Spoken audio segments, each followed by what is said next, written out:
आज है 12 अप्रैल 2024 दिन शुक्रवार। Welcome back to clean news UP. चलिए देखते हैं उत्तर प्रदेश की 25 फटाफट बड़ी खबरों को। गोरखपुर कैंट सैटेलाइट स्टेशन से चलेगी पैसेंजर ट्रेन। इन ट्रेन का शेड्यूल तैयार। गोरखपुर कैंट स्टेशन को सैटेलाइट स्टेशन बनाने का काम पूरा होने के साथ ही यहां से ट्रेन को चलाने की औपचारिकताएं पूरी हो गईं। आचार संहिता खत्म हो जाने के बाद पहले चरण में नरकटियागंज और सीवान की तरफ जाने वाली पैसेंजर ट्रेन का संचालन किया जाएगा। यूपी में बेसिक शिक्षा विभाग नए सत्र में चलाएगा यह अभियान। हर दिन हर सप्ताह देनी होगी रिपोर्ट। निःशुल्क और अनिवार्य बाल शिक्षा का अधिकार अधिनियम 2009 के तहत बेसिक शिक्षा विभाग नए सत्र में 6 से 14 वर्ष की आयु तक 100% बच्चों को मुफ्त शिक्षा के लिए अभियान चलाएगा। शैक्षिक सत्र 2024-25 में बच्चे की आयु 6 वर्ष होने पर कक्षा 1 में दाखिला लिया जाएगा। 6 साल से कम आयु के बच्चों का नामांकन बाल वाटिका में होगा। बेसिक शिक्षा निदेशक ने कहा कि नामांकन के समय बच्चे के परिवार का राशन कार्ड नंबर श्रेणी भी दर्ज होगी। नौकरी से संकट चला, प्रशिक्षण का पेच अभी भी फंसा। उत्तर प्रदेश के परिषदीय प्राथमिक स्कूल में 69,000 शिक्षक भर्ती के तहत चयनित तकरीबन 35,000 बीएड डिग्रीधारियों की नौकरी से संकट तो टल गया, लेकिन प्रशिक्षण का पेच अभी भी फंसा हुआ है। राष्ट्रीय अध्यापक शिक्षा परिषद की 28 जून 2018 की अधिसूचना के आधार पर बीएड डिग्रीधारियों को प्राथमिक विद्यालयों की शिक्षक भर्ती में शामिल किया गया था। नोएडा एयरपोर्ट के पास 200 एकड़ जमीन पर बसेगी इलेक्ट्रिक सिटी। उत्तर प्रदेश के मुख्यमंत्री योगी आदित्यनाथ का सपना है कि नोएडा इंटरनेशनल एयरपोर्ट के पास हर तरीके का विकास हो, नोएडा एयरपोर्ट के पास तमाम तरीके की सुविधा मिले। इस सपने को उत्तर प्रदेश के सभी अधिकारी पूरा करने में लगे हैं। अब एक और बड़ा फैसला लिया गया है। फैसला यह है कि नोएडा इंटरनेशनल एयरपोर्ट के पास 200 एकड़ भूमि पर इलेक्ट्रिक सिटी बसाई जाएगी। एनपीसीआईएल में एग्जीक्यूटिव ट्रेनी के 400 पदों पर वैकेंसी। 30 अप्रैल तक करें अप्लाई।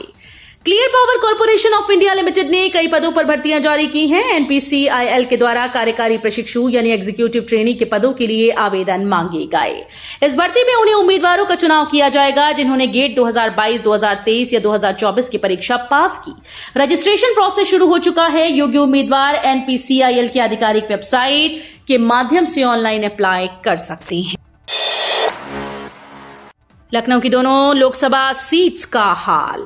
राजधानी लखनऊ में लोकसभा की 2 सीटें हैं। आमतौर पर वोट डालने में ग्रामीण मतदाता शहरी से ज्यादा जागरूकता दिखाते हैं। लखनऊ में ये चलन कुछ अलग तरह से नजर आता है। शुरुआती 6 लोकसभा चुनाव में शहरी मतदाताओं ने ग्रामीण सीट के मुकाबले ज्यादा मतदान किया है। स्मृति ईरानी का राहुल गांधी पर हमला। बोली, वायनाड में आतंकी संगठन के साथ मिलकर लड़ रहे चुनाव। केंद्रीय मंत्री स्मृति ईरानी ने बृहस्पतिवार को एक बार फिर से राहुल गांधी पर हमला बोला। बृहस्पतिवार को अमेठी के मेदन मवई में आयोजित कार्यक्रम के बाद कहा कि राहुल गांधी ने वायनाड से नामांकन के दौरान लिखकर घोषित किया कि वायनाड हमारा घर है। जब वो राहुल गांधी का घर है तो अमेठी क्या है। कहा कि मैंने लोगों को रंग बदलते देखा है, परिवार बदलते पहली बार राहुल गांधी को देखा। राहुल गांधी आतंकी संगठन के साथ मिलकर वायनाड का चुनाव लड़ रहे हैं। 25 अप्रैल से पहले आएगा यूपी बोर्ड का परिणाम। यूपी एमएसपी तोड़ सकता है अपना रिकॉर्ड।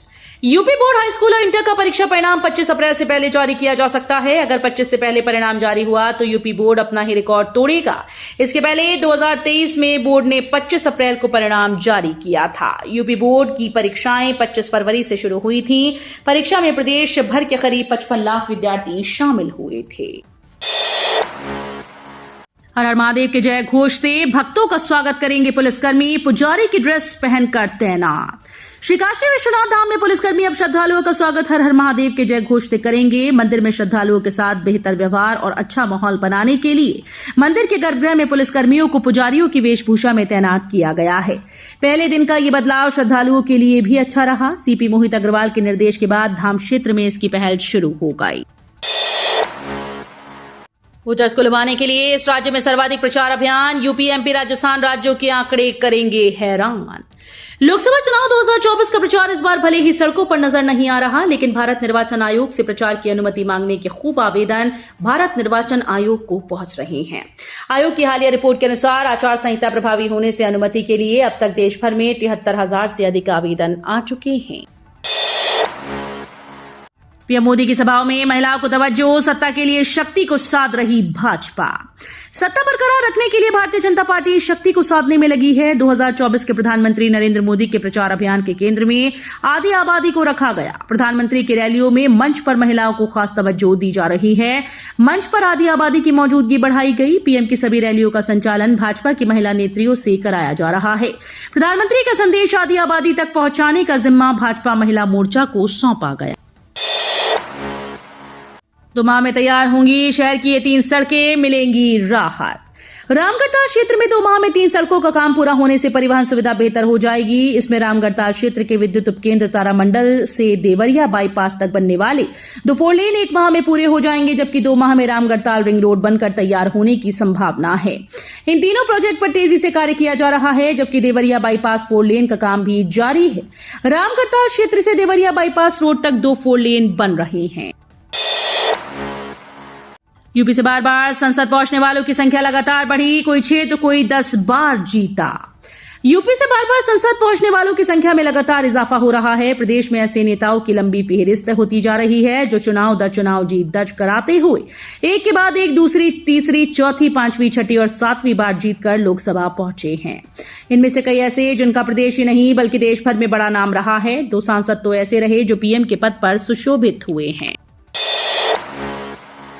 अगले 3 दिन बदलेगा मौसम, तूफानी हवा के साथ बारिश और ओले गिरने का अलर्ट। मौसम विभाग के अनुसार अगले 3 दिन मौसम में बदलाव होगा। यूपी के कई शहरों में तेज आंधी तूफान बारिश के साथ ओले गिरने की संभावना है। मौसम ने करवट बदलना शुरू कर दिया है। आसमान में बादल छाए रहेंगे। चारों दिशाओं से आसमान में धूल भरे गुबार दिख सकते हैं। अंधड़ और बारिश से तापमान में गिरावट आने से लोगों को राहत की सांस मिलेगी। अब राशन में नहीं होगी कटौती, डब्ल्यूएस से जुड़ेंगी दुकानें। जनपद के गरीबी रेखा से नीचे जीवन यापन करने वाले लोगों के लिए खुशखबरी भरी खबर है।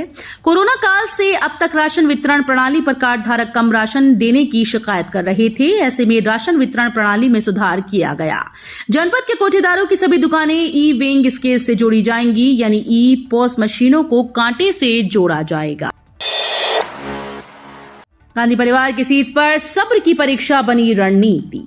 यूपी में गांधी परिवार के कोटे में गिने जाने वाली अमेठी और रायबरेली लोकसभा सीट पर प्रत्याशी की घोषणा का इंतजार कर रहे कार्यकर्ताओं को रणनीति के नाम पर सब्र रखने को कहा जा रहा है। प्रत्याशी की घोषणा में देरी को पार्टी अपनी रणनीति बता रही है। वैसे संगठन के स्तर पर अमेठी से राहुल गांधी और रायबरेली में प्रियंका गांधी को ही संभावित प्रत्याशी मानकर चुनाव लड़ने की तैयारी चल रही है।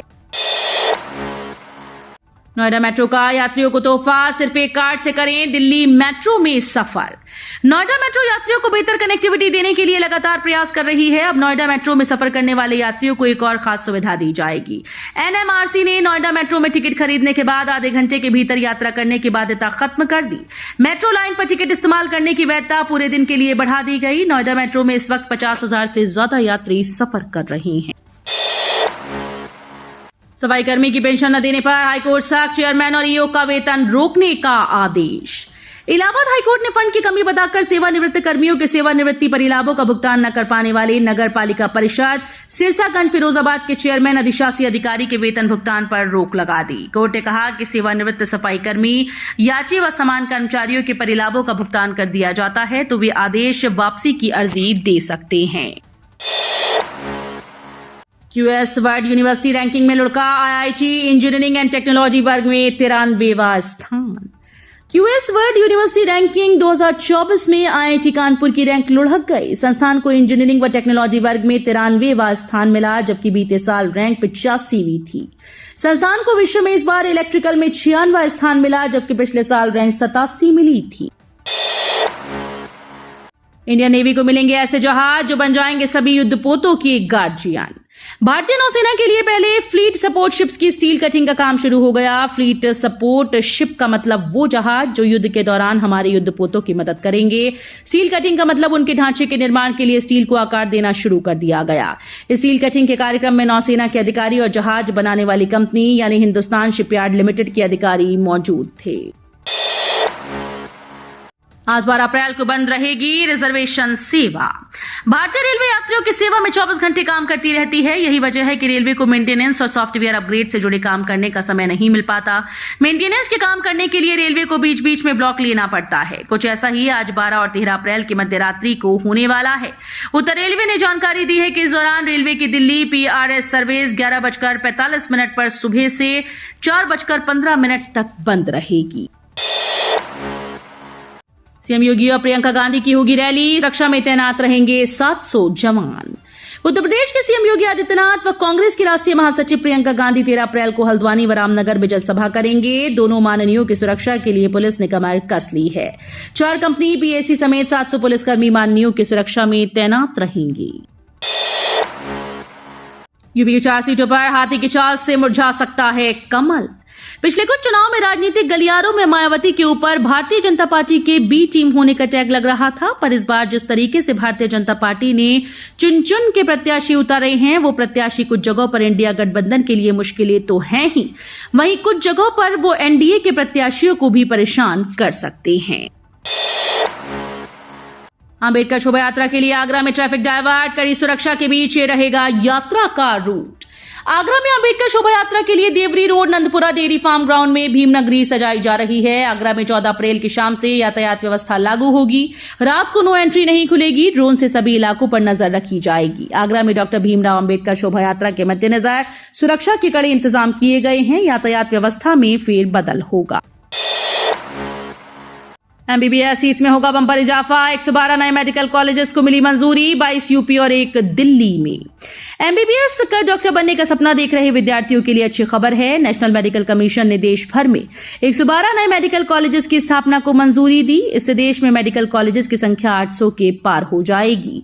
वर्ष 2013-14 के बाद से मेडिकल कॉलेजेस की संख्या करीब दुगनी हो गई है। वहीं MBBS की सीट्स में 110% का इजाफा दर्ज किया गया है। तो ये थी आज की 25 फटाफट बड़ी खबरें। अगर आपको न्यूज पसंद आई हो तो वीडियो को लाइक और शेयर जरूर करें। धन्यवाद।